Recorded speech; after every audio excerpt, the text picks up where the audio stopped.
قیامت سے پہلے جو ایک عظیم الشان واقعہ رونما ہوگا زمین پر، اور امام زمانہ علیہ الصلاۃ والسلام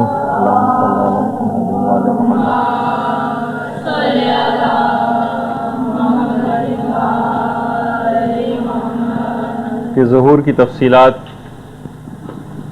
ہم قدر تفصیل کے ساتھ بیان کر رہے تھے۔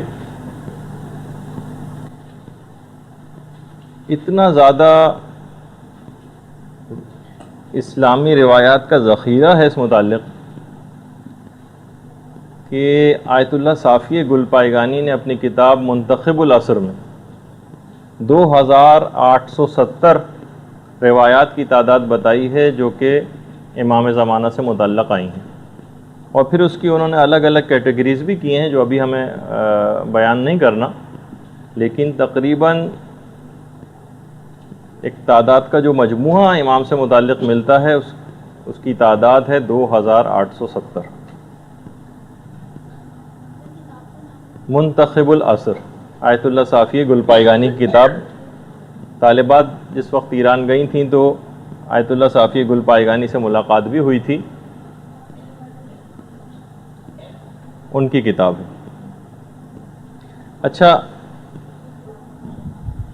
ہم کچھ ایسی علامات کا بھی تذکرہ کر رہے تھے جو کہ پوری ہو چکی ہیں یا جس کا مستقبل قریب کے اندر پورے ہونے کا امکانات موجود ہیں۔ البتہ اگر ہم ظہور امام کے علامات کو درجہ بندی کریں کہ اس زمانے کے لوگوں کے معاشرتی حالات کس طرح سے ہوں گے، سوشل ویلیوز کیا ہوں گی، ثقافتی طرز عمل کیا ہوگا وغیرہ وغیرہ، تو اس کا تو جب مطالعہ کرتے ہیں تو روایت میں شاید ہی بلکہ ایک حدیث بھی ایسی نہیں ملتی کہ جو نشانی پوری نہ ہو چکی ہو۔ مثلا پیغمبر ختم مرتبت صلی اللہ علیہ وآلہ وسلم فرماتے ہیں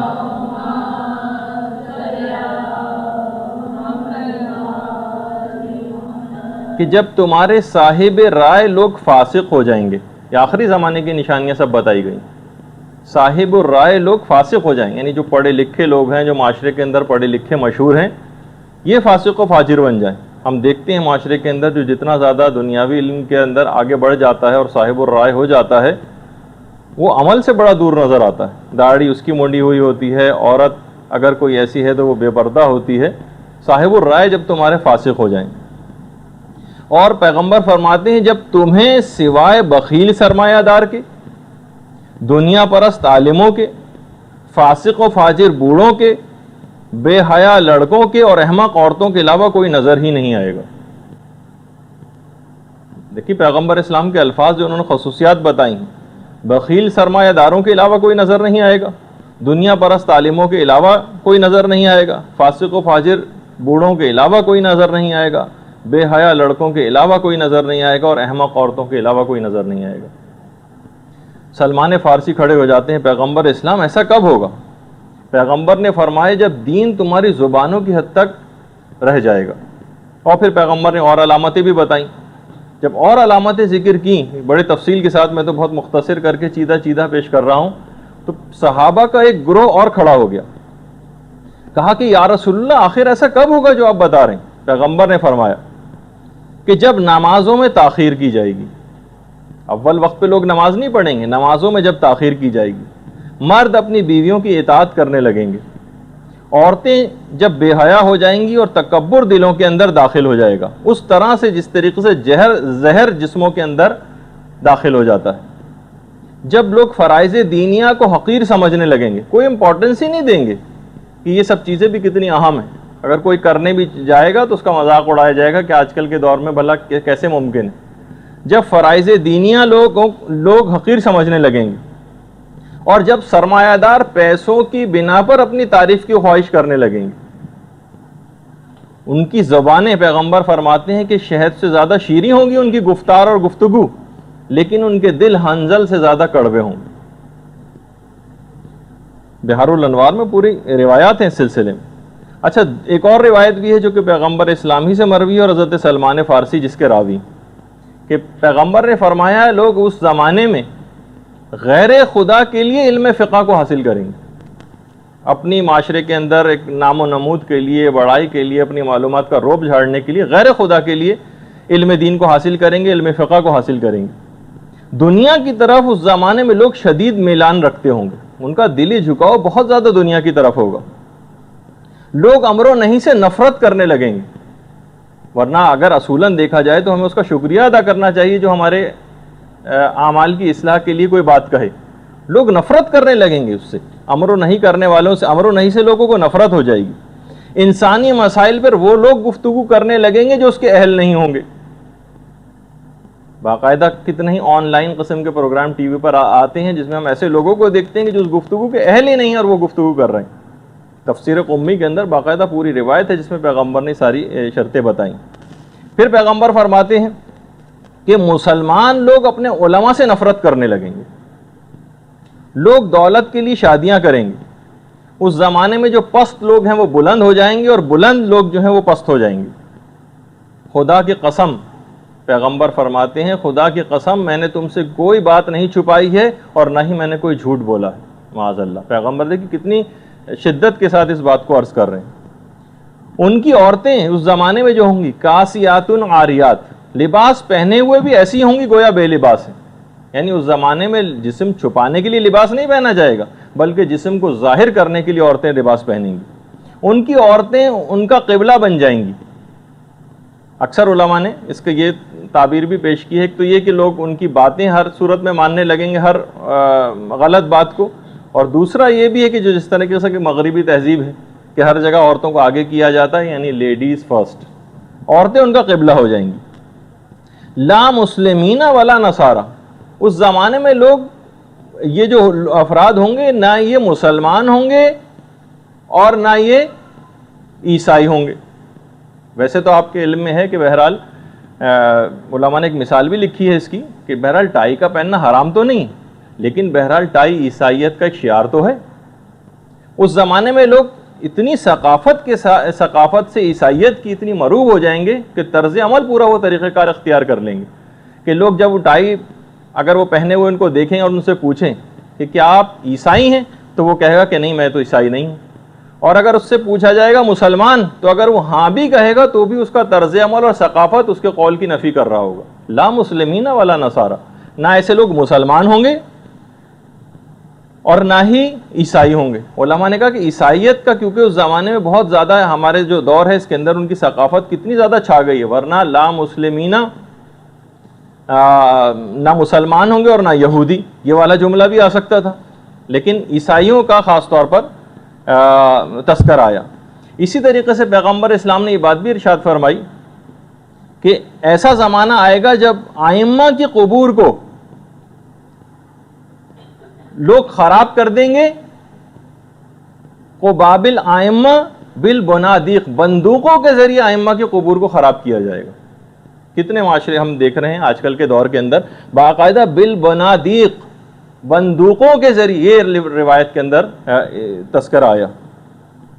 ابو ذر سے ایک اور روایت ہے آخری زمانے کے سلسلے میں کہ پیغمبر اسلام نے فرمایا کہ لوگ سود کے استعمال سے بالکل نہ شرمائیں گے۔ باقاعدہ بڑا فخریہ بیان کیا جائے گا کہ مثلا ہماری فلاں بینک کے اندر جاب ہے اور یہ ان کا عہدہ ہے اور فلاں پریولیجز ان کو وہاں سے مل رہے ہیں، اور لوگ ایسی اسکیموں کے اندر پیسہ لگا کے اور سود کو حاصل کریں گے۔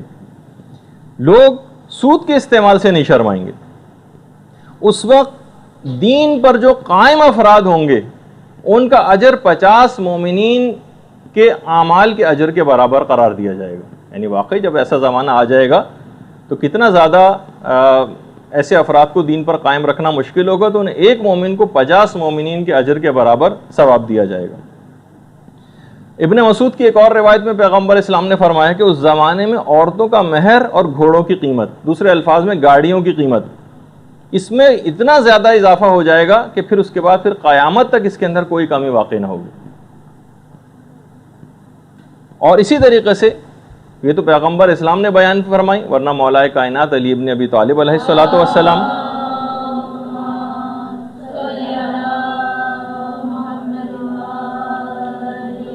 مولا فرماتے ہیں لوگ دین کو غیر دین کے لیے حاصل کریں گے، یعنی آخرت کہ بجائے دنیا کے ذریعے دین کو حاصل کریں گے، دین کو غیر دین کے لیے حاصل کریں گے، اور دنیا کے کاموں کو آخرت کے کاموں پر مقدم کر دیں گے۔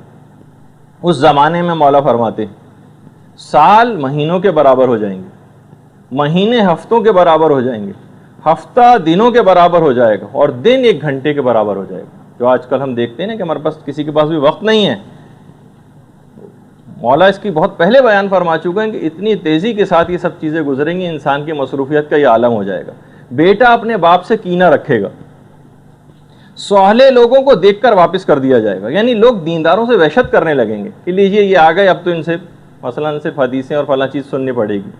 لوگ دینداروں سے سوہلے افراد کو دیکھ کر واپس کر دیں گے، یعنی ان سے وحشت محسوس کریں گے۔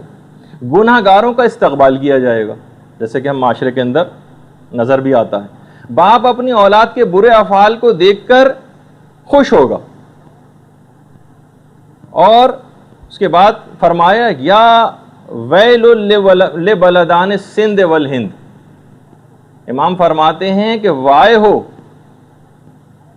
سندھ کے اور ہندوستان کے شہروں پر کہ کتنا زیادہ قتل و غارت گری اور خرابی وہاں پر واقع ہوگی۔ ویل لبلدان سندھ والہند، یہ باقاعدہ دیکھیے مولا کائنات کے جملے۔ اور پھر اس کے بعد فرمایا یا ویلو لقسطنطین، وائے ہو فلسطین والوں پر کہ ناقابل برداشت فتنے وہاں پر نمودار ہوں گے، وائے ہو فلسطین والوں پر۔ دیکھیے کتنی واضح طور پر علماء نے کہا کہ واقعاً یہ جملہ ہے علماء کا کہ یہ تمام چیزیں مذہب شیعہ کی حقانیت کو واضح کرتی ہیں کہ ان کے جو رہنما ہیں کیسا علم غیب رکھتے ہیں، اور 1400 سال بعد تک کی کس انداز کی خبریں روایات کے اندر نقل ہوئیں۔ اچھا، اسی طریقے سے مولا یہ بھی فرماتے ہیں کہ اس زمانہ جو آخری زمانہ ہوگا اس میں لوگ صدقے کو جرمانہ خیال کریں گے۔ وہ تو آپ کو پتہ ہی ہے کہ جیسے گورنمنٹ کی جتنی اسکیمیں ہوتی ہیں اس کے اندر جو پروفٹ ملتا ہے اس کا 50% غریب کو دینا ہوتا ہے۔ اچھا، وہ ایک واجب صدقہ ہے، لیکن لوگ کیا سمجھتے ہیں اس کو کہ بھئی یہ تو بڑا جرمانہ ہمیں دینا پڑ رہا ہے، یہ تو بہت زیادہ پیسے ہمیں دینے پڑ رہے ہیں، لوگ اس کو صدقے کو جرمانہ سمجھیں گے۔ صلہ رحمی کو احسان سمجھا جائے گا، ارے بھائی یہ تو اس رشتہ دار کا حق تھا کہ جو آپ نے کیا ہے، لوگ اس کو احسان سمجھنے لگیں گے، اس نے تو بہت بڑا احسان کر دیا ہمارا یہ حق ادا کر کے، لوگ صلہ رحمی کو احسان سمجھیں گے۔ اور مولا فرماتے ہیں اس زمانے میں سب لوگ بھیڑیے بن جائیں گے، اور جو بھیڑیا بننے سے انکار کرے گا اسے دیگر بھیڑیے کھا جائیں گے۔ علائم الظہور میں آقا زنجانی نے پوری تمام یہ والی روایات نقل کی ہیں۔ اس زمانے میں عورتیں اس انداز کی ہوں گی کہ بالکل ظاہراً بے پردہ ہوں گی، اور مولا یہ بھی فرماتے ہیں کہ اپنی زینتوں کو لوگوں کے سامنے ظاہر کریں گی، میک اپ کر کے نامحرموں کے سامنے آیا کریں گی۔ دیکھیے کتنی مذمتی سب بیانات ہو رہے ہیں۔ ایسی عورتیں دین سے عاری ہوں گی، فتنوں میں داخل ہوں گی، یہ عورتیں لذات کے پیچھے بھاگنے والی ہوں گی، یہ عورتیں محرمات الہی کو حلال سمجھیں گی، اور فی جہنم خالدات، اور یہ عورتیں ہمیشہ جہنم میں رہیں گی۔ دیکھیے مولا کے جملے علائم الظہور میں آقا زنجانی نے پوری روایت کو نقل کیا۔ اور اس کے بعد ایک دفعہ مولا مظلوم امام حسین علیہ السلام نے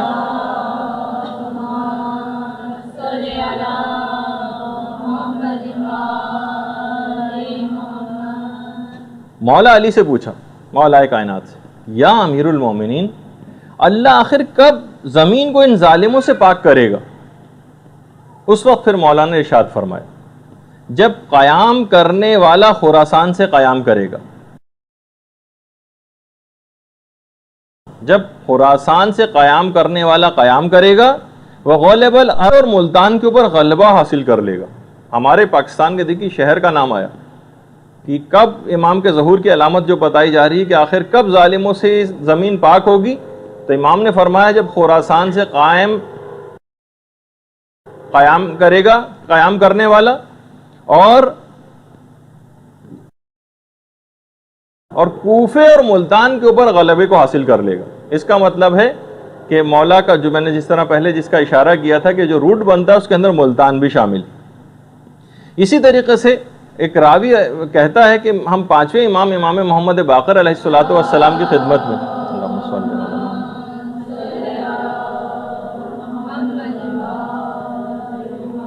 خدمت میں حاضر ہوئے تو امام نے فرمایا خراسان خراسان، سیستان سیستان۔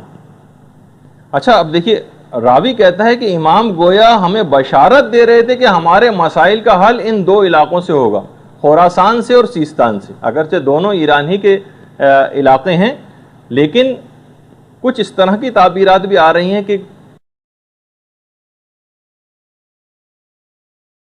اس میں آقا خامنہی کا تعلق خراسان سے یعنی مشہد سے، اور سیستان سے آقا سیستانی کا بہرحال تعلق ہے۔ تو خراسان خراسان، سیستان سیستان۔ راوی کہتا ہے کہ گویا امام ہمیں بشارت دے رہے تھے کہ ہمارے مسائل کا حل ان دو علاقوں سے ہوگا۔ اچھا، اسی طریقے سے پھر چھٹے امام جعفر صادق علیہ الصلوۃ والسلام،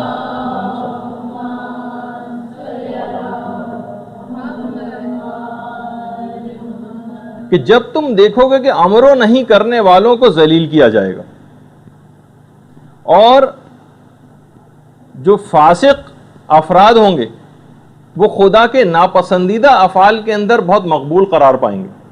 امر و نہیں کرنے والے تو ذلیل ہو رہے ہوں گے، لیکن فاسق و فاجر لوگ ٹی وی کے اوپر مثلا جتنے گلوکار اور گلوکارائیں اور اداکار اور اداکارائیں آتے ہیں، ان کا صرف زبان کے اوپر ایک ہی چیز کا بار بار تذکرہ ہوتا ہے کہ پروردگار کا بڑا شکر ہے کہ اس نے ہمیں بڑی عزت عطا کی۔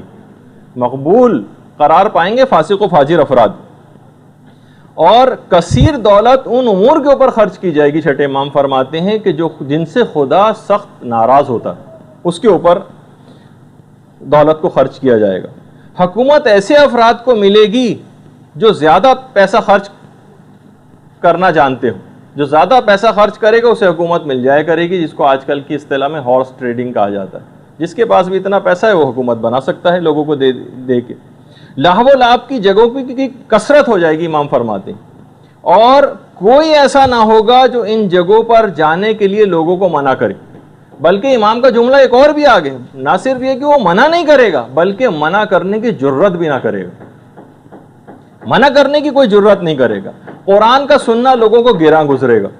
آپ لگا کے دیکھ لیجئے کبھی، اگر روزانہ 5 6 7 دفعہ آپ کیسٹ کے اوپر ٹیپ ریکارڈر پہ لگاتی ہیں آپ قرآن کی تلاوت، تو ہر تھوڑی دیر بعد کوئی نہ کوئی آ کے اس کو بند کر، لوگوں کو گراں گزرے گا۔ چاہے دل سے وہ ڈرتے ہیں انکار کرتے ہوئے، ظاہراً روکنا، لیکن کانوں کو وہ آوازیں لوگوں کو گراں گزریں گی۔ قرآن سننا گراں گزرے گا، ہاں البتہ باطل کی سماعت وہ لوگوں کو بڑی بھلی معلوم ہوگی۔ غیبت کے ذریعے باتوں میں نمک اور مزہ پیدا کیا جائے گا۔ دیکھیے کتنی علامتیں، یعنی کون سی علامت ہے کہ جو پوری نہیں ہوئی۔ اچھا، دولت رکھنے والے جو افراد ہوں گے وہ حقوق شرعیہ کو ادا نہ کریں گے، اور امام آگے فرماتے ہیں کہ علامتیں مسلسل ظاہر ہو رہی ہوں گی، مسلسل علامتیں پوری ہو رہی ہوں گی، مگر کوئی خوف زدہ ہونے والا نہ ہوگا۔ مال کو غیر شرعی امور میں صرف کیا جائے گا، کثیر مال کو غیر شرعی امور میں صرف کیا جائے گا، اور لوگ قلیل مال کو بھی اطاعت خدا میں خرچ نہ کریں گے۔ قلیل مال کو بھی والدین کی بے عزتی کی جائے گی، اور فرازی منبر سے تقوی کا درس دینے والے خود اپنی باتوں پر عامل نہ ہوں گے۔ پھر امام فرماتے ہیں کہ اوقات نماز کا استخفاف کیا جائے گا، لوگ پابندی وقت کے ساتھ نمازیں نہیں پڑھیں گے، اور صدقہ و خیرات سفارش پر دیے جائیں گے۔ کانٹیکٹس، ریفرنسز اگر ہیں تو آپ کو چیز ملے گی، سہم سادات ملے گا، اور ورنہ کوئی کتنا ہی مستحق کیوں نہ ہو اس کو کوئی چیز نہیں دی جائے گی۔ یہ عمل لوگ صدقہ و خیرات اور جو مظالم وغیرہ ہیں یہ خدا کی مرضی سے نہیں بلکہ لوگوں کی مرضی سے انجام پائیں گے۔ روایت میں پھر ہے کہ انسان کی حاجتیں اتنی شدت اختیار کر جائیں گی کہ امام فرماتے ہیں لوگ ایک دوسرے سے نفرت کرنے لگیں گے اور ایک دوسرے کا انکار کرنے لگیں گے۔ راوی نے کہا کہ مولا یہ تو پھر بھی سمجھ آتا ہے کہ حاجتوں کی کثرت ہو جائے گی، لوگ ایک دوسرے سے نفرت کرنے لگیں گے، لیکن ایک دوسرے کے انکار کے کیا معنی، یہ میری سمجھ میں نہیں آتی۔ امام نے فرمایا کہ جب کوئی برادر دینی کسی کے پاس کوئی حاجت لے کر جائے گا تو جس کے پاس حاجت لے کے جائے گا اس کا رویہ اس حاجت کو بیان کرنے کے بعد تبدیل ہو جائے گا، وہ اس طرح سے اس سے نہیں ملے گا جیسے حاجت بیان کرنے سے پہلے جس انداز سے ملا تھا. یعنی اب آپ دیکھیے کہ اس کا انداز گفتگو ہی پورا بدل جائے گا. اب بہرحال اتنی علامتیں ہیں کتنی بیان کی جائیں. آپ خود یعنی اگر علامتوں ہی کو دیکھیں تو تقریباً 10,000 سے زائد ہیں. اور آپ نے جس انداز سے ابھی کتنی علامتیں آپ کے سامنے جتنی بھی بیان ہوئی، اتنا وقت نہیں کہ مکمل طور پر بیان کریں، ورنہ 2 3 4 نشستیں اسی کے اوپر چاہیے ہوں گی. لیکن واقعی کوئی ایسی علامت نظر نہیں آتی کہ جو اب پوری ہمیں ہوتی نظر نہ آ رہی. اس لحاظ سے تو لگتا ہے کہ ظہور کا وقت بہت قریب آ. اچھا، کیا ایک مسئلہ ہے علماء کے ہاں ہمارے کہ کیا امام کے ظہور کا وقت مقرر کرنا، وہ تو سب کو پتہ ہے کہ اس کو جھٹلایا جائے جو بھی ظہور کا وقت مقرر کرے، لیکن کیا اندازے لگائے جا سکتے ہیں؟ کیا رمزیہ طور پر یا اشارے کے طور پر امام کے ظہور کا کوئی وقت بتایا جا سکتا ہے؟ تو دیکھیے، بہرحال علماء نے کہا کہ اس سے مراد یہ ہے کہ جن روایات کے اندر بہت سختی کے ساتھ ممانعت آئی ہے ظہور کے وقت کو معین کرنے کی، مذمت کی، اس کے معنی یہ ہے کوئی ایک حتمی ڈیٹ بتا دینا، بس امام کا ظہور فلاں وقت پہ ہوگا اور بس یہ بالکل حتمی اور یقینی بات ہے، بالکل فیکٹ ہے. اس کے طور پر بیان کرنا تو یقیناً حرام ہے اور اس کو جھٹلانا بھی واجب ہے اس شخص کو. ہاں البتہ اندازے لگانا ہو سکتا ہے اس کے ساتھ. اب جتنی بھی باتیں اب آپ سنیں گے اس کے بعد، تو کہیں بھی معاشرے کے اندر بالکل سے حتمی طور پر پیش نہ کیجیے گا، کیونکہ میں نے جیسے پہلے بھی بتایا تھا روایات کے اندر کچھ اس میں اختلافات بھی ہوتے ہیں. مثلا جیسے ما واہو بے تقرید، اوف اسلمی کے متعلق بیان ہوا تھا کہ اس کا تعلق تقرید سے ہوگا. ایک روایت میں ما واہو بے کویت، کہ کویت سے اس کا تعلق ہوگا، ایک روایت میں یہ بھی ہے. تو کوئی ایک بات کو فیکٹ کے طور پر پیش کرنا یہ ممکن نہیں. بہرحال اندازے لگائے جا سکتے ہیں. اسی طریقے سے 5ویں امام کی ایک حدیث ہے، امام محمد باقر علیہ الصلوۃ والسلام.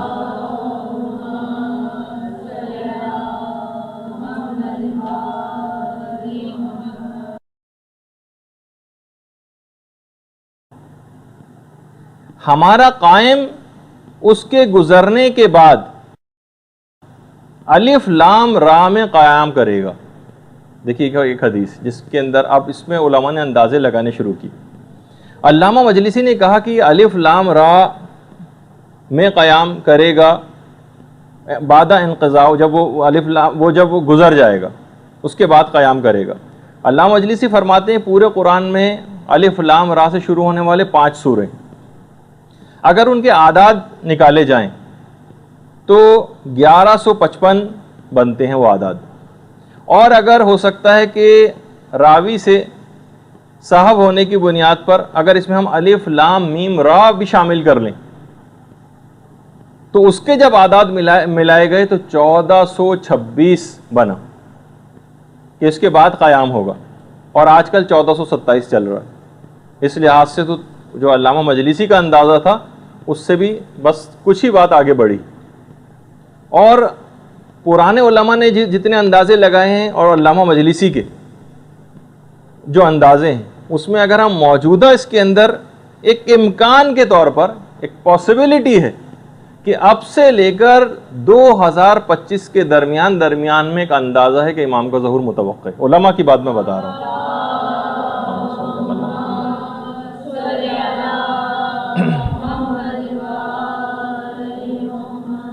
تو بہرحال اس سے بھی یہ بات پتہ چلی کہ بہرحال صرف ایک اندازے کی حد تک، واللہ اعلم بالصواب، خدا ہی بہتر جانتا ہے کہ امام کا ظہور کب ہوگا، لیکن بہرحال ایک اندازے کی حد تک جو جیسا کہ روایات کے اندر آیا ہے، علم العادات سے بھی نکالنے کی علامہ مجلسی نے کوشش کی ہے، اور کچھ اور اندازے ہیں روایات سے، لیکن علامتیں تو بہت تیزی کے ساتھ پوری ہوتی نظر آ رہی ہیں. اور علماء کا کہنا یہ ہے کہ استقبال امام کی تیاریوں کو مکمل کر لینا چاہیے. اچھا، اب ہم تھوڑی سی بیان کر رہے تھے امام، یہ تو سمجھیں ایک لحاظ سے ذرا تمہیدی گفتگو ہی ہوئی ہماری، لیکن ہم ایک سیریز کے اندر جو بہت سی باتیں بیان کر رہے تھے اس کے اندر ایک ذرا جب روایات کو ہم دیکھتے ہیں تو بہت زیادہ ظہور امام سے متصل سفیانی کا متعلق بہت زیادہ روایات آئیں. سفیانی آخر ہے کون؟ نام اس کا سفیانی نہیں. لگتا یہ ہے جو روایات سے بات پتہ چلتی وہ یہ ہے کہ سفیانی ایک عرب شخص ہوگا، عرب ہوگا، اور ایک جو آج کل نام نہاد so called Islamic heavyweights ہیں، مصر ہے، سعودی عرب ہے، امکان ہے کہ اس سے اس کا کوئی تعلق ہوگا۔ دشمنی اہل بیت کے اندر یہ شخص بے انتہا راسخ ہوگا، دشمنی اہل بیت میں۔ روایات میں ابھی اتنا وقت نہیں ہے لیکن ایک اشارہ کرتا گزرتا ہوں کہ روایات میں ہے کہ اس حد تک یہ دشمن ہوگا کہ یہ باقاعدہ اعلان کروا دے گا کہ جس شخص کا بھی نام محمد، علی، فاطمہ، حسن، حسین، زینب، رقیہ، باقر، جعفر، خدیجہ یہ ہو، ان سب کو گرفتار کر کے قتل کر دیا جائے۔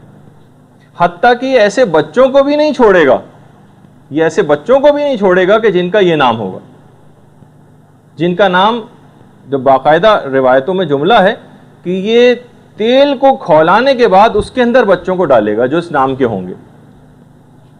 تو بہرحال روایات میں یہ بھی ہے کہ یہ رجب کے آخر میں یہ خروج کرے گا اور اس دن روز جمعہ ہوگا جب سفیانی ظاہر ہوگا۔ لگتا تو یہی ہے کہ بہرحال کہ یہ انہی اس نام نہاد جو اسلامی ممالک ہیں اس سے اس شخص کا کوئی تعلق ہوگا۔ اور باقاعدہ دیکھیے اس کے حالات اتنے زیادہ ہیں کہ علماء نے پوری کتابیں سفیانی کے موضوع پر لکھی ہیں۔ السفیانی، علامہ محمد فقیہ نے پوری کتابیں لکھی اس شخص کے حالات کے اوپر۔ اور چھٹے امام نے بھی جملہ ارشاد فرمایا کہ سفیانی کا خروج بالکل حتمی، 9 ماہ کی اس کی ٹوٹل حکومت ہوگی۔ امام نے فرمایا کہ 9 مہینے سے تو ایک دن بھی اس کی حکومت زیادہ نہیں ہوگی، 9 ماہ بس اس کی حکومت قائم رہے گی۔ اس سے پہلے یہ حکومت حاصل کر لے گا اور بہت سارے علاقوں پہ اس کا قبضہ بھی ہو جائے گا۔ پانچویں امام یہ بات بھی بیان فرماتے ہیں کہ سفیانی کا خروج اور ظہور امام ایک ہی سال کے واقعات ہیں، یعنی سفیانی کا خروج، ظہور امام اور سید خراسانی کا ظہور، یہ تینوں واقعات اس طرح سے پے در پے ہوں گے کہ روایت میں جس طرح تسبیح کے دانے ایک دوسرے کے بعد آتے چلے جاتے ہیں اس طرح سے ہوگا۔ بہار میں پوری تفصیل ہے اس کی۔ روایات میں یہ بھی ہے کہ یہ سفیانی جو عرب ہوگا جو اتنے زیادہ مظالم کرے گا اور پھر جنگیں لڑے گا، یہ بنو امیہ کی نسل سے ہوگا اور جگر خوارہ ہندا کی اولاد میں سے ہوگا۔ جو مشہد کے جو امام جمعہ و جماعت ہیں باقاعدہ انہوں نے تو خیر آج کل کی جو جگر خوارہ ہے اسے کونڈو لیزا رائس کو قرار دیا ہے کہ وہ ہے جگر خوارہ آج کل کے دور کی۔ خیر سفیانی اور ظہور امام ان دونوں میں فقط 6 مہینے کا فاصلہ ہوگا، جیسے کہ ہم نے پچھلی دفعہ اس کو ذکر کیا تھا۔ بعد میں بہرحال اس کی تفصیل ابھی آگے چل کے آئے گی کہ جب سفیانی کی امام سے جنگ ہوگی، سفیانی کو شکست ہو جائے گی، سفیانی کو گرفتار کر لیا، زندہ گرفتار ہو جائے گا سفیانی، اور امام کے اصحاب سفیانی کو گرفتار کر کے جب امام کی خدمت میں لے کر آئیں گے تو امام اس وقت نماز عشاء پڑھ رہے ہوں گے۔ امام کی نماز عشاء ختم ہونے کے بعد امام سفیانی کی طرف متوجہ ہوں گے۔ اس وقت سفیانی بہت زیادہ منت سماجت کرے گا اور معافی مانگے گا۔ امام اپنے اصحاب کی طرف متوجہ ہوں گے اور کہیں گے کہ تم بتاؤ کہ اب تم کیا کہتے ہو۔ امام کے اصحاب کہیں گے خدا کی قسم ہے مولا، ہم اس کے قتل سے کمتر پہ کسی چیز پر تیار نہیں ہوں گے، اس کو ہر صورت میں ہم قتل ہوتے دیکھنا چاہتے ہیں۔ کتنا خون ناحق اس شخص نے بہا دیا ہے، اب تعجب ہے کہ یہ معافی مانگتا ہے۔ امام ان کو فری ہینڈ دے دیں گے کہ جو چاہے پھر اس کے ساتھ تم سلوک کرو۔ بہرحال پھر اس کے بعد اس درندے کو قتل کر دیا جائے گا۔ اس کے قتل کے فوراً بعد سارے فتنے بالکل ختم ہو جائیں گے۔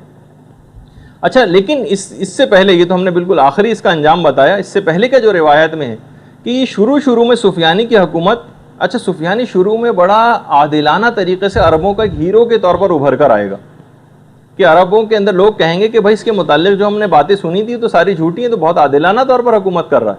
لیکن اس کے بعد پھر وہ اپنے انداز و طریقے کو ظاہر کرے گا، اور بہرحال اس دور میں اس کی حکومت اردن، شام، فلسطین وغیرہ ان سب علاقوں کے اندر اس کی حکومت قائم ہو جائے گی۔ پھر یہ عراق پر حملہ کرے گا۔ اچھا روایات میں یہ بھی ہے کہ ترکی اور رومی، اچھا جہاں ترکی کا لفظ روایت میں آتا ہے ترکی افراد کا، اس سے مراد احتمال ہے کہ دو افراد یا تو روسی اس سے مراد ہیں یا چائنیز اس سے مراد ہیں، یہ اور رومی، وہ تو جو میں نے آپ کو بتایا کہ امریکہ اور یورپ وغیرہ، کہ ترکی اور رومی بھی اس جنگ کے اندر کود پڑیں گے۔ بہرحال عراق میں سفیانی کی حکومت قائم ہو جائے گی۔ اس کی اصل بدقسمتی اس وقت شروع ہوگی سفیانی کی جب یہ ایران پر حملے کے لیے نکلے گا اور سید خراسانی سے اس کی مٹبھیڑ ہوگی۔ اس وقت یہ اپنا ایک لشکر حجاز بھجوائے گا، اور البتہ اس لشکر میں خود یہ موجود نہیں ہوگا، یعنی بھجوائے گا، اور مدینے سے جب اس کا لشکر وہاں پر تباہی پھیلا کر مکے کی طرف، امام کی طرف آ رہا ہوگا، اسی زمانے میں امام مکے میں ظہور کر چکیں گے۔ اللہم صلی علی محمد وآل محمد۔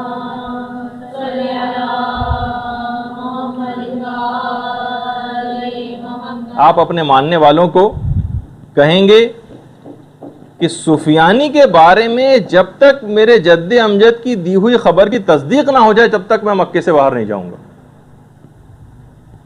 اور اشارہ امام کا اس پہ ہوگا کہ جب مدینے سے مکے سفیانی کا لشکر وادی بیدا سے گزر رہا ہوگا تو وہ مشہور واقعہ پیش آئے گا کہ وادی بیدا میں اس کا پورا لشکر اپنے تمام اسلحے اور ساز و سامان سمیت زمین کے اندر غرق ہو جائے گا۔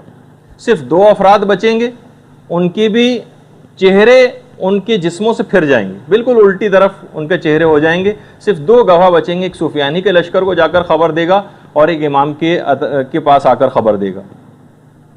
اچھا، جیسے کہ میں نے اس سے پہلے کہا کہ جس سفیانی کی حکومت اس سے پہلے ہی جارڈن میں، سیریا میں، عراق میں، فلسطین، ہر جگہ قائم ہو چکی ہوگی، بلکہ پورے جزیرہ نما عرب ہی پر قائم ہو چکی ہوگی۔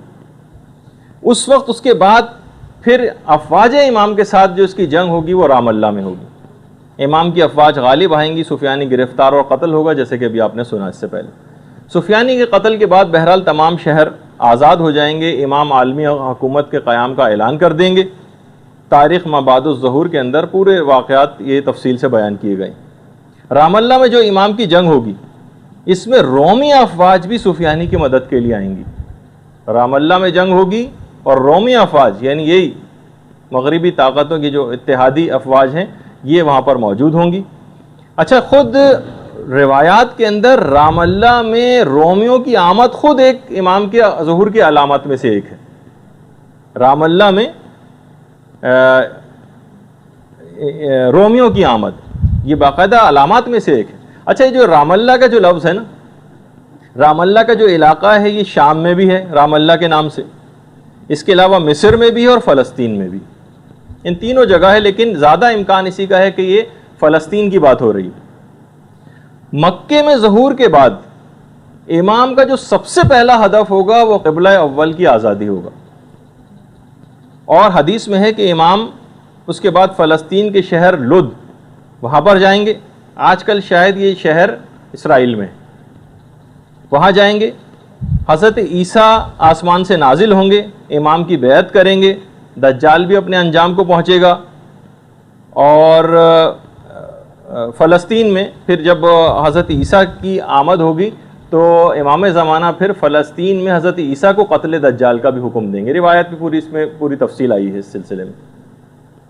اچھا، جب سفیانی کی حکومت پورے پیک پر ہوگی، یعنی ظاہر ہے وہ بڑا مقبول بھی ہوگا، پوری عرب کے اوپر اس کی حکومت قائم ہو چکے گی، اس وقت امام سفیانی سے ملاقات کی خواہش ظاہر کریں گے، 1 to 1 ملاقات، اور امام کہیں گے کہ میں شخصی طور پر تم سے ملنا چاہتا ہوں۔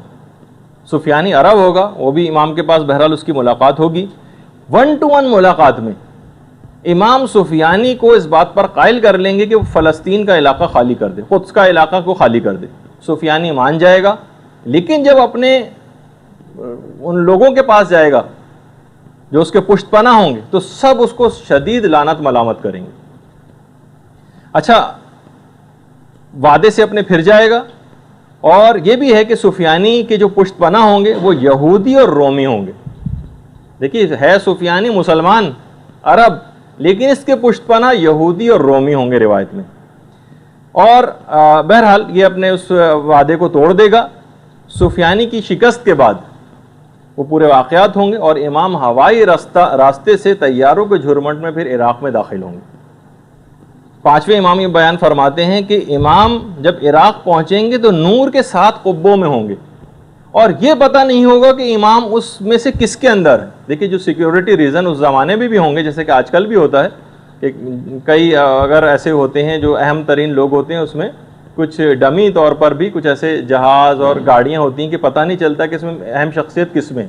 امام پانچویں امام بھی بیان فرماتے ہیں کہ جب عراق میں اس نور کے ساتھ قبوں کے اندر داخل ہوں گے تو یہ معلوم نہیں ہوگا کہ ان میں سے کس میں امام ہے.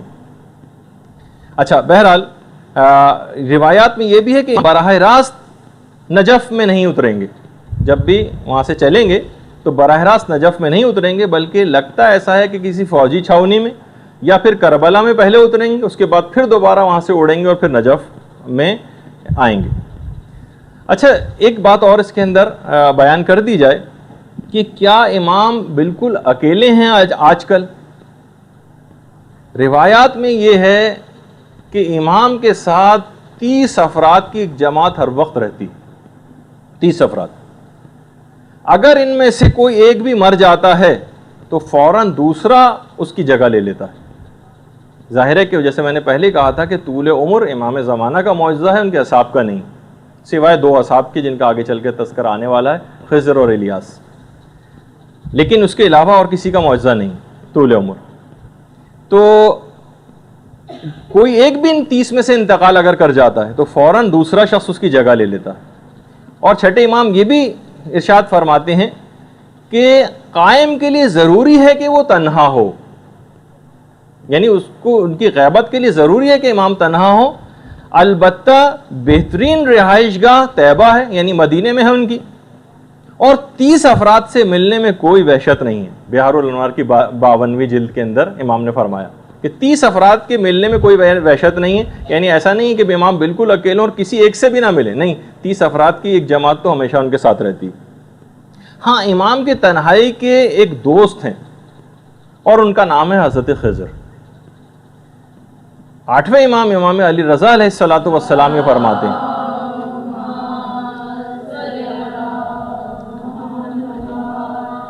کہ خضر نے آب حیات پی لیا اور اب یہ سور پھونکے جانے تک زندہ رہیں گے.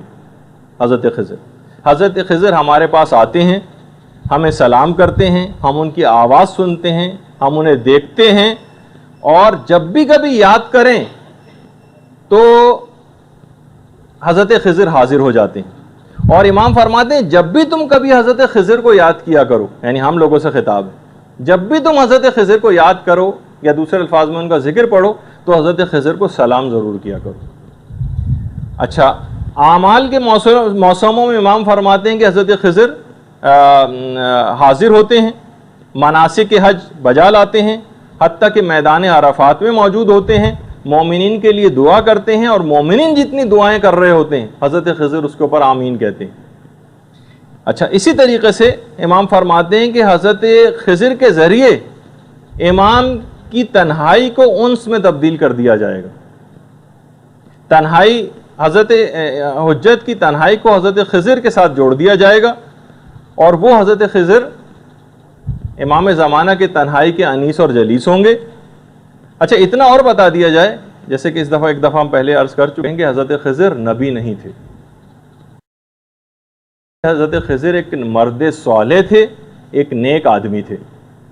البتہ خود ایک دفعہ حضرت خضر سے یہ بات پوچھ لی گئی کہ آخر آپ کو اتنا بڑا مقام اور مرتبہ مل کیسے گیا؟ کیا آپ نبی خدا یعنی موسیٰ کے معلم قرار پا رہے ہیں؟ اتنا بڑا مقام آپ کو کیسے ملا؟ تو حضرت خضر کا جواب یہ تھا، گناہوں کو ترک کرنے کی وجہ سے. گناہوں کو ترک کرنے کی وجہ سے حضرت خضر کو اتنا بڑا مقام اور مرتبہ ملا. اچھا، حضرت خضر آج کل کرتے کیا ہیں؟ خیر یہ ہمارے موضوع بحث نہیں، صرف ایک لائن ہی کے اندر علماء نے کہا کہ دیکھیے حضرت خضر کا ایک واقعہ قرآن کے اندر حضرت موسیٰ کے حوالے سے، اس چھوٹے سے عرصے کے اندر حضرت خضر کے جو 3 اقدامات قرآن کے ہیں، جو میں ابھی ذکر نہیں کروں گا، اس کی تفصیل میں ورنہ جانا پڑے گا، تینوں اہم کام بڑے دور رس نتائج کے حامل تھے. بچے کا قتل کر دیا تھا اور دیوار بنائی تھی، اور اس کے آئندہ آنے والی نسلوں میں اس کے اثرات کو ظاہر ہونا تھا. تو علماء نے کہا کہ اس چھوٹے سے واقعے میں حضرت خضر کے اتنے بڑے بڑے کام ہیں، تو حضرت حجت کے ساتھ 1000 سال سے زیادہ زندگی گزار رہے ہیں، تو نامعلوم نہ جانے کتنے کام حضرت خضر نے انجام دیے ہوں گے جو امام زمانہ کے ظہور کے بعد پتہ چلیں گے کہ حضرت خضر اس دوران کیا کرتے رہے۔ بلکہ امام نے یہ فرمایا کہ خدا رحمت نازل کرے میرے بھائی موسیٰ پر، اگر انہوں نے اس عالم سے یعنی خضر سے جلدی جلدی سوالات نہ کیے ہوتے اور کچھ صبر کیا ہوتا تو نہ جانے کتنے عجائبات حضرت خضر سے دیکھتے، لیکن انہوں نے بڑی جلدی کر کے اس معاملے کو ختم کر دیا۔ اچھا بہرحال اور بتا دوں، ایک تو 30 تو یہ افراد ہوئے جن کا ابھی تذکرہ آپ نے سنا۔ کفمی ہمارے ایک بہت بڑے عالم ہیں، انہوں نے مصباح ایک کتاب ہے اس کے حاشیے کے اندر لکھا ہے، اور سفینۃ البحار میں شیخ عباس قمی نے لکھا۔ یہ امپورٹنٹ ایک بات ہے کہ زمین کبھی بھی قطب سے خالی نہیں ہوتی، قطب قاف توئے بے، اور 4 اوتاد تو اس میں لازمی ہوتے ہیں، الف واو تے الف دال اوتاد۔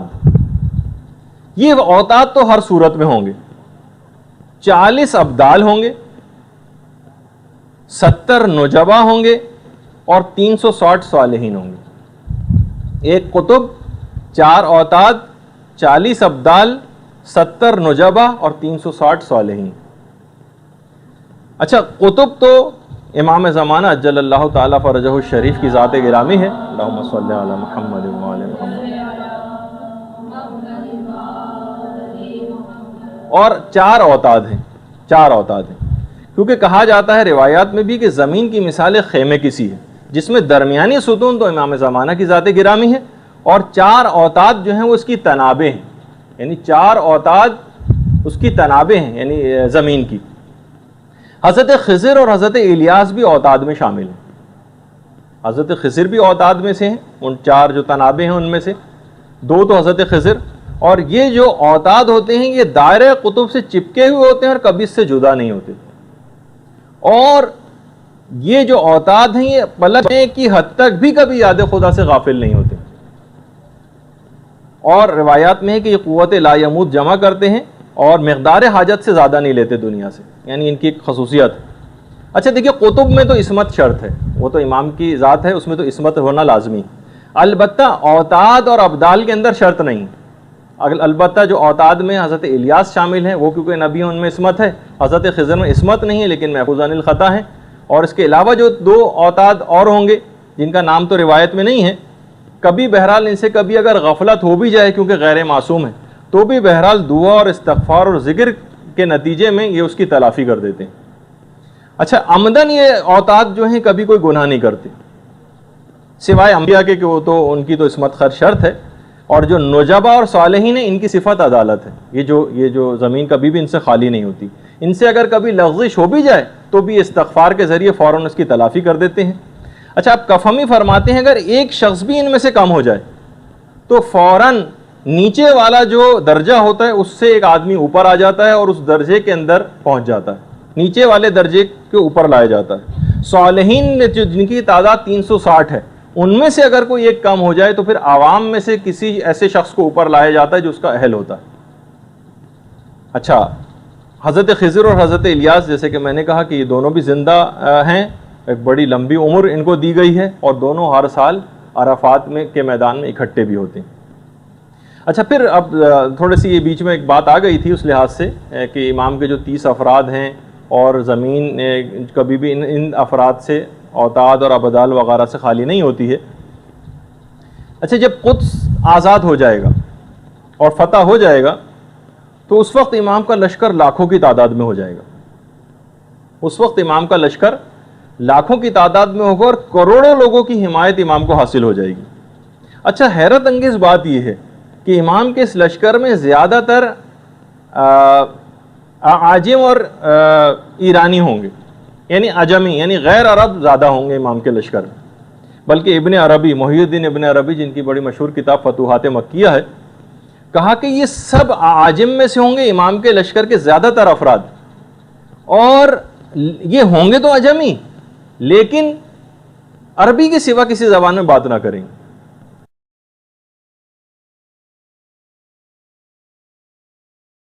اچھا اسی طریقے سے امام کے جو 313 اصحاب ہوں گے ان کے متعلق بھی تھوڑی سی بات سن لیجیے۔ کہ دیکھیے 313 کا عدد اسلامی تاریخ کے اندر واقعاً بڑا ایک معنویت رکھتا ہے. خود اس عدد کے اندر ایک عجیب و غریب بات ہے. جنگ بدر میں بھی مسلمانوں کی تعداد 313 تھی. اگر تمام شہدائے کربلا کو کیلکولیٹ کیا جائے، مشہور تو یہ ہے کہ وہ 72 تھے، جی نہیں، ان کی تعداد بھی 313 ہی تھی. کچھ اس میں ایسے تھے کہ جو باقاعدہ میدان جنگ میں آ کر لڑے ہی نہیں اور ویسے ہی شہید ہو گئے، خیام سے نکلتے ہی ان کو شہید کر دیا گیا. خاص طور پر وہ روایت میں کہ جب مولا حضرت علی اکبر کے لاشے کو اٹھا کر خیموں کی طرف لا رہے تھے تو اس وقت 35 شہزادگان آل محمد خیموں سے نکلے تھے امام کی نصرت کے لیے، لیکن محمد ابن اشعث کے سپاہیوں نے تیر مار مار کے ان 35 شہزادگان کو شہید کر دیا تھا اور امام تک پہنچنا ہی نہیں دیا تھا. یہ تو لیکن 72 تو وہ تھے جو باقاعدہ جنگ کے اندر جا کر لڑے تھے میدان میں، لیکن کتنے ایسے تھے جو ویسے ہی شہید کر دیے گئے تھے. اچھا اسی طریقے سے امام کے ساتھ بھی ہے کہ واقعات کربلا کے اندر بھی کہ 313 کا ان کا عدد ہوگا. البتہ جو امام زمانہ کے ساتھ لوگ ہیں ان کے متعلق بھی یہی ہے کہ ان کا بھی عدد 313 ہی ہے، 313 کا عدد. اچھا مولا نے جو ان 313 کے جو نام اور پورے شہر ایک خطبے کے اندر آئے ہیں کہ ان 313 افراد کے نام کیا ہیں، ان کے شہر کیا ہیں، اس میں ہمارے سندھ سے بھی ایک نام ہے 313 میں جس کا نام عبد الرحمن امام مولا کائنات نے لیا ہے. ان 313 میں اچھا بہت سارے شہر تو ایسے ہیں ان میں کہ جو بڑے نامانوس سے ابھی تک شاید بنے ہی نہیں ہیں وہ شہر. اچھا جو اور شہروں کے نام آئے ہیں کہ کن کن علاقوں سے ان 313 کا تعلق ہوگا، تو اس میں آرمینیا بھی ہے اور اس میں اصفہان کا نام بھی آیا ہے، اسکندریہ کا نام بھی آیا ہے، انطاکیہ کا نام بھی آیا ہے، مصر کا نام بھی آیا ہے، شام کا بھی نام آیا ہے، نجف کا بھی ہے، اور اس کے علاوہ فلسطین کا بھی نام ہے، یمن کا بھی ہے، ایتھوپیا کا بھی ہے جسے حبشہ جو پرانے زمانے میں کہا جاتا تھا. اس کے علاوہ حلب ہے، دمشق ہے، اور سرادیپ یہ جو سیلون جو موجودہ سری لنکا ہے یہاں سے بھی ایک نام ہے روایت میں 313 میں.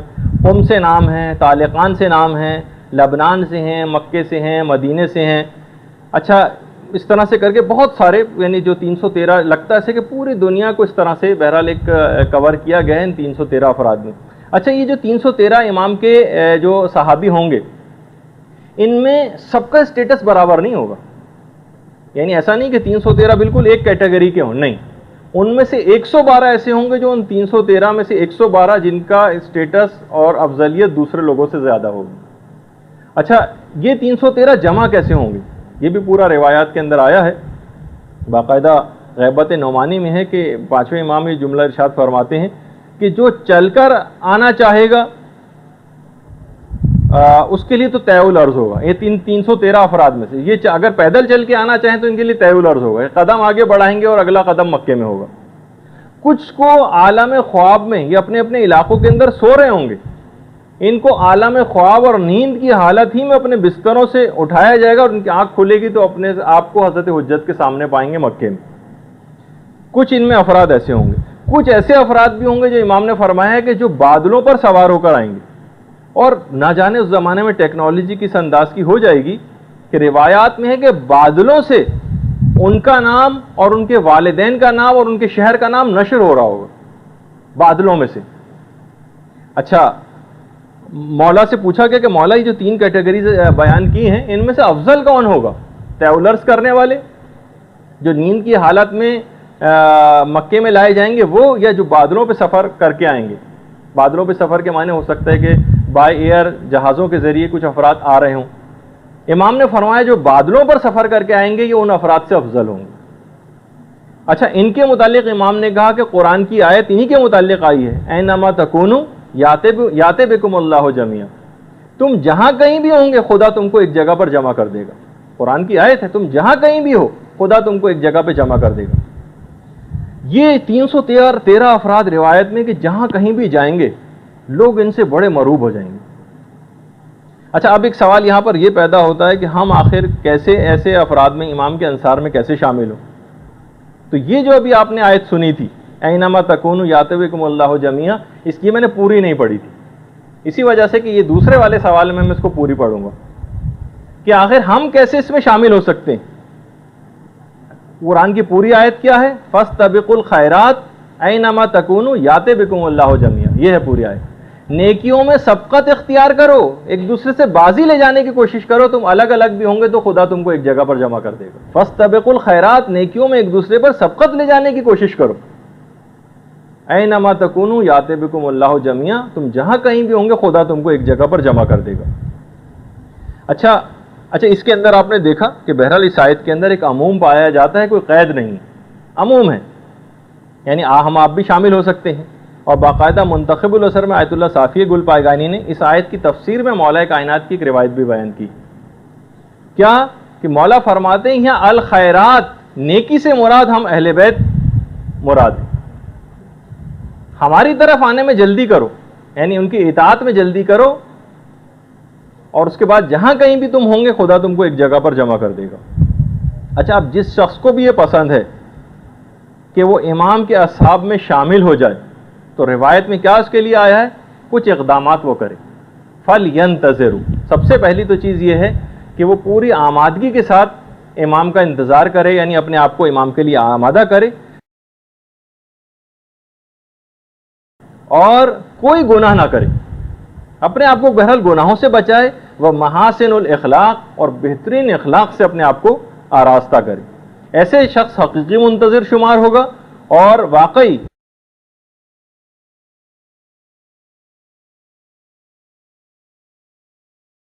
اور اس کا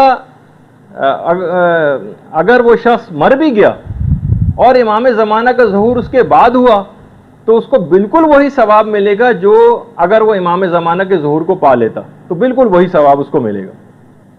اچھا، یہ جو 313 افراد امام کے پاس ہوں گے، یہ پہنچ جائیں گے امام کے پاس، لیکن امام اس وقت تک مکے سے باہر نہیں جائیں گے جب تک کہ امام کے پاس 10,000 کی تعداد نہ ہو جائے۔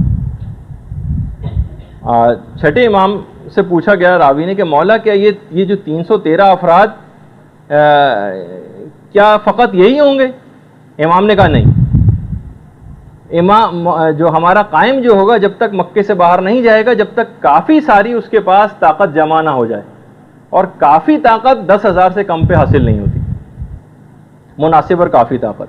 اور اس کے بعد پھر روایات ہیں کہ امام جو بیعت لیں گے تو 27 باتوں کے اوپر بیعت لی جائے گی، یعنی ہم سے 27 باتوں کا عہد لیں گے، اسی کے اوپر بیعت لیں گے، اور ان 27 باتوں کا عہد لینے کے بعد 7 باتوں کا عہد اپنے ماننے والوں سے کریں گے کہ میں بھی یہ تمہارے ساتھ یہ کروں گا۔ اس کی ابھی تو 8 باتوں کا، بلکہ اس کا ابھی موقع نہیں ہے بیان کرنے کا، لیکن چند ایک صرف بیان کر دیتا ہوں۔ پہلی جو عہد ہم سے لیا جائے گا کہ ہم کسی مسلمان کو کوئی برا نہ کہیں گے، یعنی غیبت نہ کرنے کا عہد لیں گے کہ غیبت کوئی شخص دوسرے کی نہیں کرے گا، مسلمان کو برا بھلا نہ کہیں گے، ضرورت سے زائد مال کو جمع نہ کریں گے، یعنی جہاں ضرورت سے زائد جمع ہوا فوراً مستحقین کے اندر تقسیم کر دیں گے، کوئی چیز ذخیرہ نہیں کی جائے گی جو ضرورت سے زیادہ ہو۔ تیسری بات جس پہ عہد لیا جائے گا کہ تھوڑے پر لوگ قناعت کریں گے، لالچ کی طرف نہیں جائیں گے، سادہ زندگی گزاریں گے، خوشبو کا استعمال کریں گے، نیکی کا حکم دیں گے اور برائی سے روکیں گے۔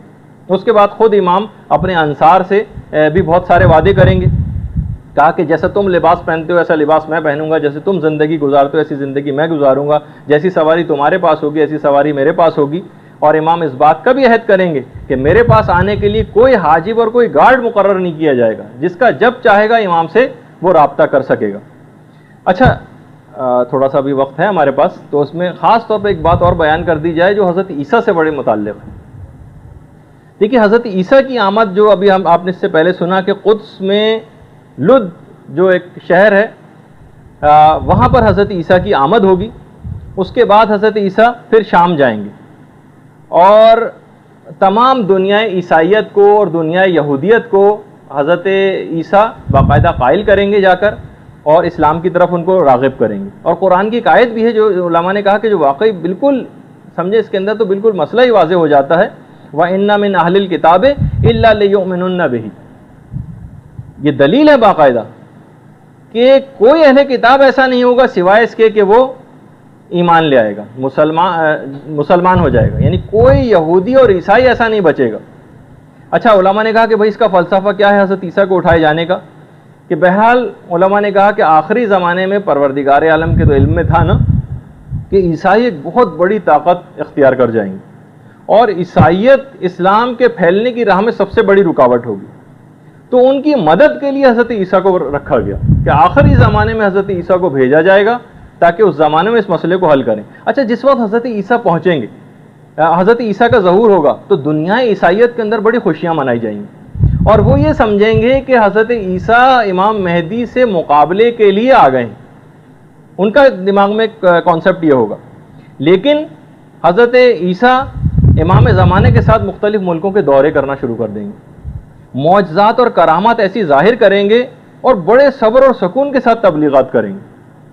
ویسٹرن کنٹریز کی جو ایک خاص دشمنی اور ایک ٹینشن مسلمان ممالک کے ساتھ ہو چکے گی, جیسے کہ آج کل ہو بھی گئی ہے, بہت حد تک حضرت عیسیٰ اس دشمنی کو کم کریں گے اور ایک واسطہ بن کر عیسائی ممالک میں اور مسلمان ممالک میں باقاعدہ ایک صلح نامے کی قرارداد کے اوپر دستخط کروائیں گے, جو میں نے پچھلی دفعہ بھی اس کا ذکر کیا تھا. البتہ نماز جو پڑھنے کا واقعہ حضرت عیسیٰ کا, علماء نے کہا کہ غالباً یہ اس وقت ہوگا امام زمانہ کے پیچھے نماز پڑھنے کا واقعہ کہ جب یہ جو مغربی اقوام ہوں گی نا, یہ امام سے صلح نامے کے جو دستخط کیے ہوں گے جو کہ 7 سال پہ مشتمل ہوگا کہ 7 سال کے لیے ہم اس کو سائن کر رہے ہیں, اس کو توڑ دیں گی 3 سال کے بعد ہی. اس وقت پھر حضرت عیسیٰ ایک دم دو ٹوک رویہ اختیار کریں گے اور اس کے بعد امام زمانہ کے پیچھے نماز پڑھیں گے. باقاعدہ یہ ہے کہ امام جو حضرت عیسیٰ کی آمد جس وقت ہونے والی ہوگی, امام باقاعدہ اقامت کہیں جا چکے گی اور امام لیکن نماز نہیں شروع کریں گے. لوگ کہیں گے کہ مولا نماز پڑھائیے, امام کہیں گے نہیں مجھے ایک آنے والے کا انتظار ہے. یہاں تک کہ حضرت عیسیٰ سرخ کپڑوں میں آسمان سے نازل ہوں گے اور اس وقت حضرت عیسیٰ کی حلیہ مبارک بھی بیان کیا گیا ہے کہ بالکل حضرت ابراہیم کے مشابہ ہوں گے, یعنی حضرت ابراہیم کی شکل کے ہوں گے, سرخ رنگ کا لباس ہوگا, کنگھی کی ہوئی ہوگی اور بالوں میں پانی کے قطرات ہوں گے. باقاعدہ ایک ہے کہ اس کے بعد پھر وہ امام زمانہ حضرت عیسیٰ سے کہیں گے کہ آئیے اے عیسیٰ نبی خدا آپ آ کے نماز پڑھائیں. وہ کہیں گے کہ نہیں, یہ اقامت آپ کے لیے کہی گئی ہے, آپ ہی اس کی نماز پڑھائیں گے اور میں آپ کا وزیر بنا کے بھیجا گیا ہوں, امیر بنا کر نہیں. اور اس کے بعد پھر تو خیر یہ علماء نے کہا کہ جو نماز پڑھنے کا جو واقعہ ہے غالباً یہ اس وقت ہوگا جب بالکل دو ٹوک رویہ اختیار کریں گے. اور روایات میں یہ بھی ہے کہ حضرت عیسیٰ پھر صلیب کو توڑ دیں گے اور مکمل طور پر جس وقت یہ عیسائی اقوام مسلمانوں کے اوپر دوبارہ حملہ آور ہوں گی تو اس کے بعد حضرت عیسیٰ واضح طور پر ایک انداز کو اختیار کریں گے اور مسلمانوں کے ساتھ اس جنگ میں شامل ہوں گے حضرت عیسائیوں کے ساتھ جو ہو رہی ہوگی. یہودیوں کا مسئلہ کیسے حل ہوگا؟ دیکھیے اتنی تعداد میں یہودی بھی ہیں, روایات میں کہ یہودی علماء امام زمانے کے پاس خود آئیں گے. امام انطاکیہ کے پہاڑوں سے, جو ترکی کے پہاڑ ہیں, وہاں سے جو تورات ہے اس کے غیر محرف نسخے نکالیں گے جو جن میں تحریف نہیں ہوئی ہوگی, وہ ان کے سامنے رکھیں گے. یہودی علماء ایمان لے آئیں گے اور 30,000 یہودی تو اسی وقت ایمان کو قبول کر لیں گے. اور اس کے بعد اسی طریقے سے عیسائیوں کو بھی امام اسی طرح سے قائل کریں گے کہ انطاکیہ کے پہاڑوں سے انجیل کے غیر محرف نسخے نکالیں گے. اور بہرحال اس طرح سے کوئی بھی عیسائی اور یہودی سب رفتہ رفتہ مسلمان ہوتے چلے جائیں گے. اللہم صلی علی محمد.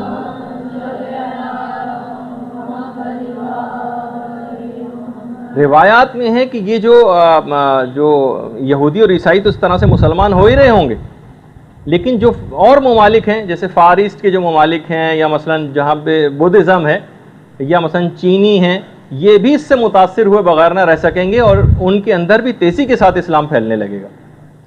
اچھا اسی طریقے سے پھر دیگر بڑی روایات ہیں اس کے بعد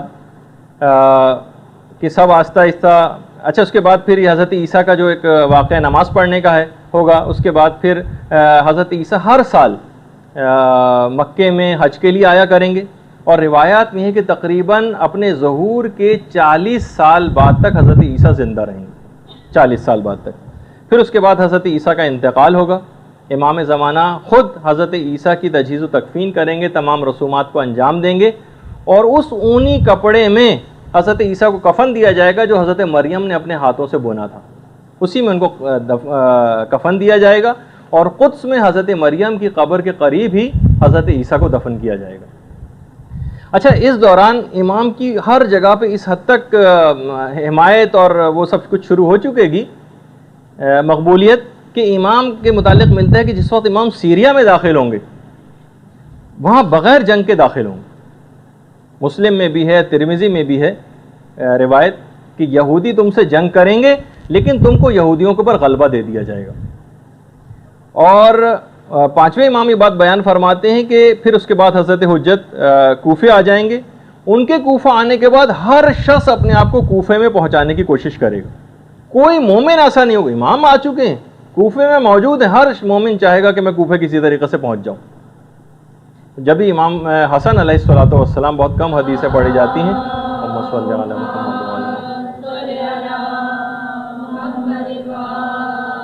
امام فرماتے ہیں کہ مجھے کوفے میں ایک قدم رکھنے کی جگہ بھی مل جائے تو مجھے بہت محبوب ہے، یعنی ایک ایسا امام کے آنے کے بعد کوفہ شہر ہو چکے گا۔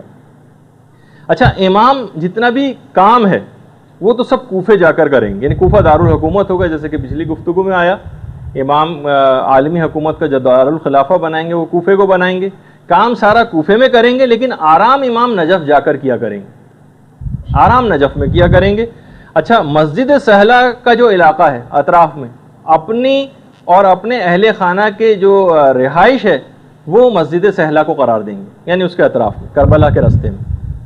کوفہ شہر بے انتہا وسیع ہو جائے گا، بلکہ اتنا وسیع ہو جائے گا کہ کوفہ، سہلہ، نجف، کربلا ایک ہی شہر کے مختلف محلے بن جائیں گے، اس حد تک ہوگا۔ بلکہ بہار الانوار کے اندر اور کے اندر تو باقاعدہ ایک روایت ہے چھٹے امام سے کہ کوفہ اتنا مہنگا ہو جائے گا کہ ایک بالش زمین کی قیمت جو ہے وہ ایک سونے کے ٹکڑے کے برابر ہو جائے گی۔ سب لوگوں کی زبانوں اور دلوں پر فقط کوفے کا نام ہوگا۔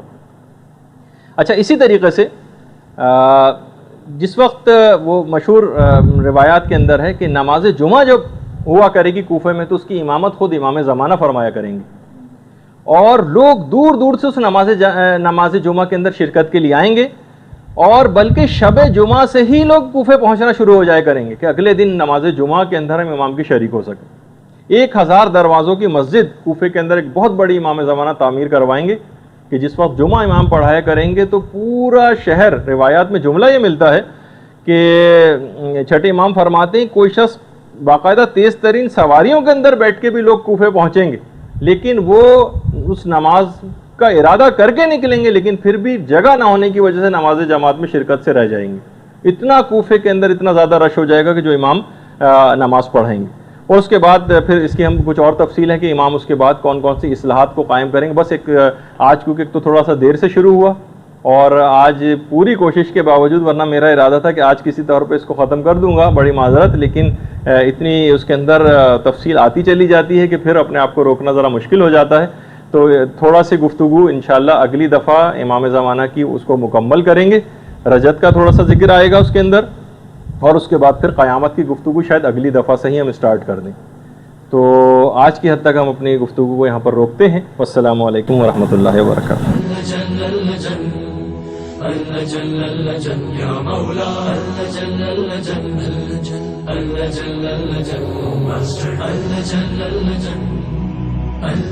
يا صاحب السماء